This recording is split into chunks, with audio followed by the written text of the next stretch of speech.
Component Object Model.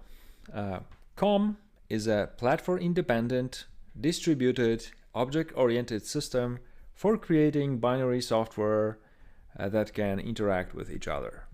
Okay, so what does it mean? In plain words, COM is a dedicated system for developers to create libraries which can cooperate with other applications developed in different languages. So in other words, one developer can create a DLL which was written in, let's say, C++, okay? And that DLL can then be used by a C# application, right?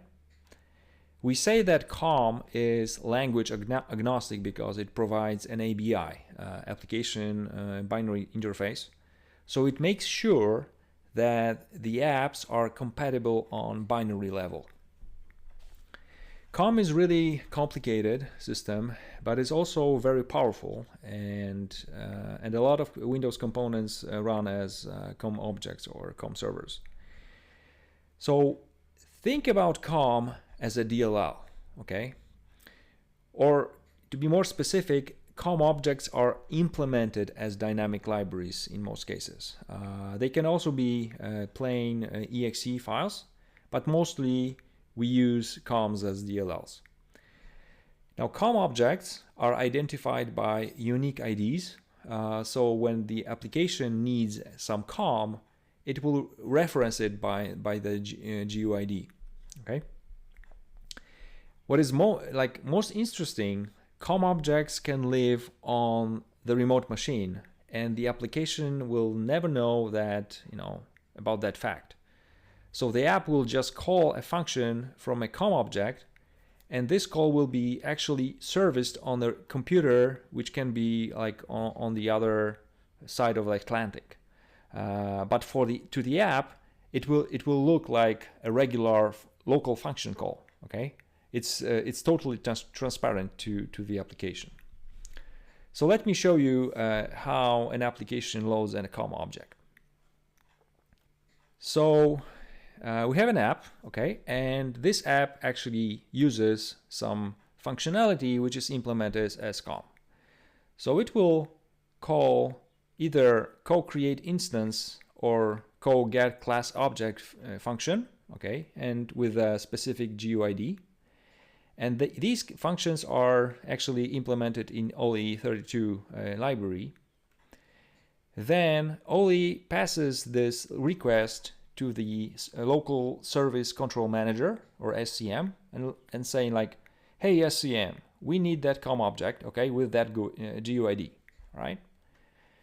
SCM will take that information and start querying local registry, specifically HKey classes root hive, which is actually composed with the two hives. It is information taken from the current user hive and from local machine hive. So first, it queries if the specific COM with a specific class ID or GUID exists in current user hive, like software classes, okay, key.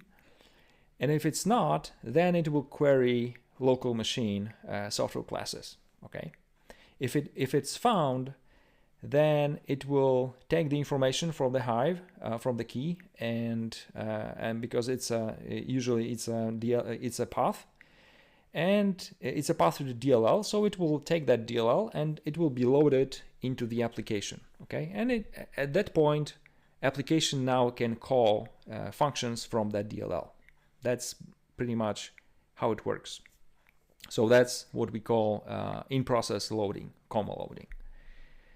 Now, in that process, we can hijack one step, which is checking when the SCM checks the information from the registry hive.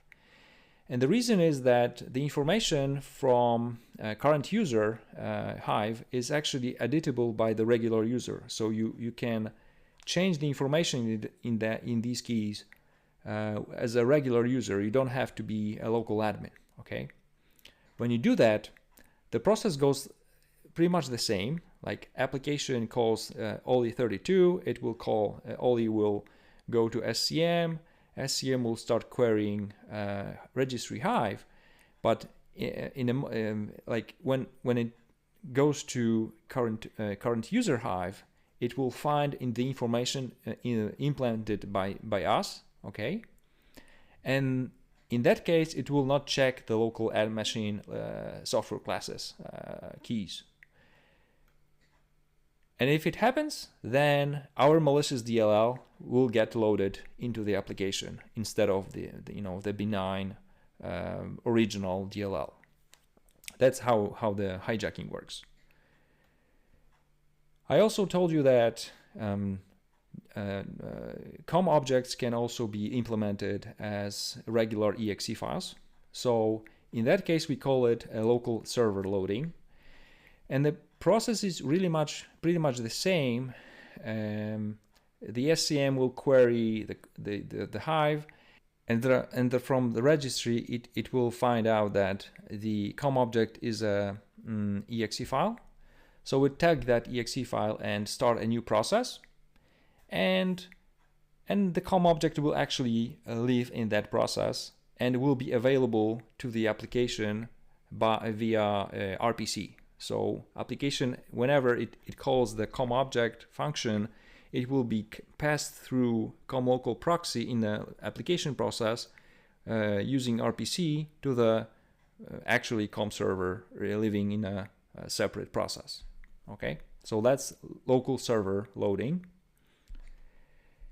And finally, I told you that the COM objects can also be reachable on the remote machine.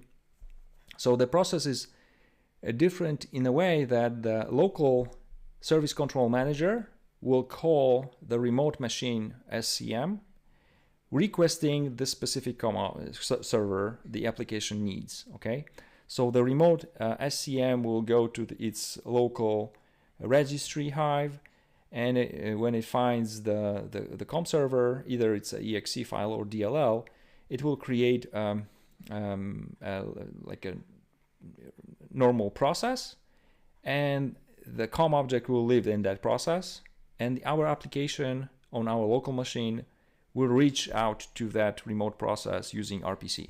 Okay, so that's remote server loading. So now let's go to our VM and let's do COM hijacking.